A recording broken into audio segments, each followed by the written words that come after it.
কাল এনসিপিআই সাংসদদের সঙ্গে বৈঠক করবেন প্রধানমন্ত্রী, আর এই আবহে প্রশ্ন উঠছে যে দেব কোন দিকে রয়েছেন, এনসিপিআই নাকি কালীঘাট তৃণমূল। ধোঁয়াশা জি রাখলেন অভিনেতা সাংসদ দেব। মঙ্গলবার এনডিএর বৈঠকে তিনি ছিলেন না। মুখ্যমন্ত্রীর সঙ্গে এনসিপিআই সাংসদদের বৈঠকেও অনুপস্থিত ছিলেন দেব। ফলে প্রশ্ন উঠছে যে দেব কোন দিকে আছেন। এই প্রশ্নের মুখে অবশ্য তিনি তার অবস্থান স্পষ্ট করেননি।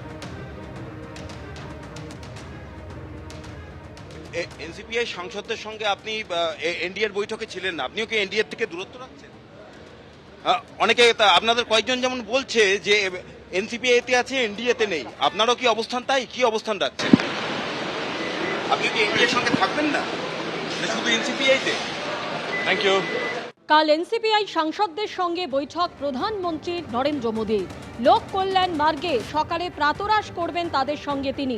অন্যদিকে এনডিএর অন্যান্য সাংসদদেরও এই বৈঠকে আমন্ত্রণ জানানো হয়েছে। আরও বিস্তারিত জানতে আমাদের নয়াদিল্লির প্রতিনিধি বিজেন্দ্র সিংহ আমাদের সঙ্গে রয়েছেন। বিজেন্দ্র, এই বৈঠক নিয়ে আর কি জানতে পারছো?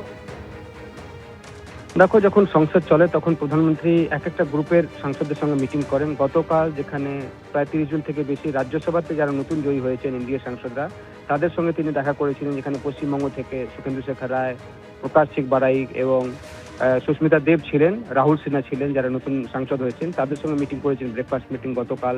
সেখানে দিশা নির্দেশ দিয়েছেন কিভাবে সংসদে কাজ করবেন, বিলগুলোতে কিভাবে ডিবেট করবেন, স্ট্যান্ডিং কমিটি মিটিংগুলোতে কি করতে হয়, সেসব প্রধানমন্ত্রী দিশা নির্দেশ গতকাল সাংসদদেরকে দিয়েছেন।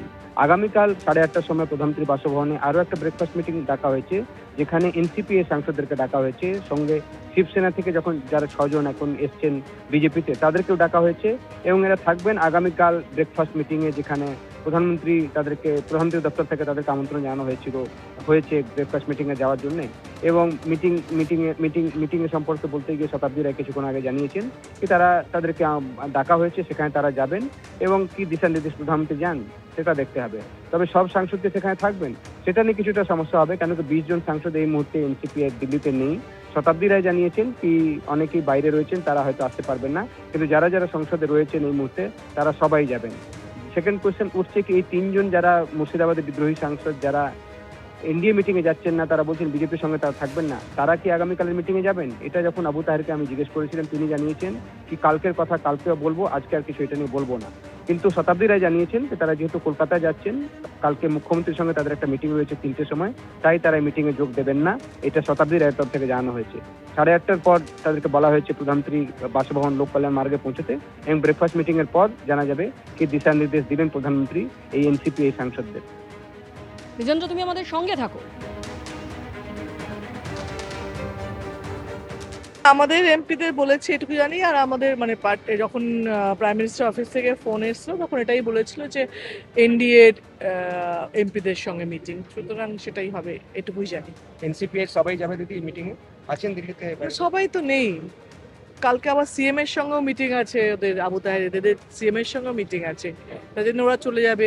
অনেকে চলে গেছে, তো সেই জন্য তারা আসতে পারবে বলে এই মুহূর্তে কোনো, আজকে জেনেছে সবাই না, কালকের মধ্যে আবার অ্যাটেন্ড করতে পারবে কিনা অনেকে জানি না।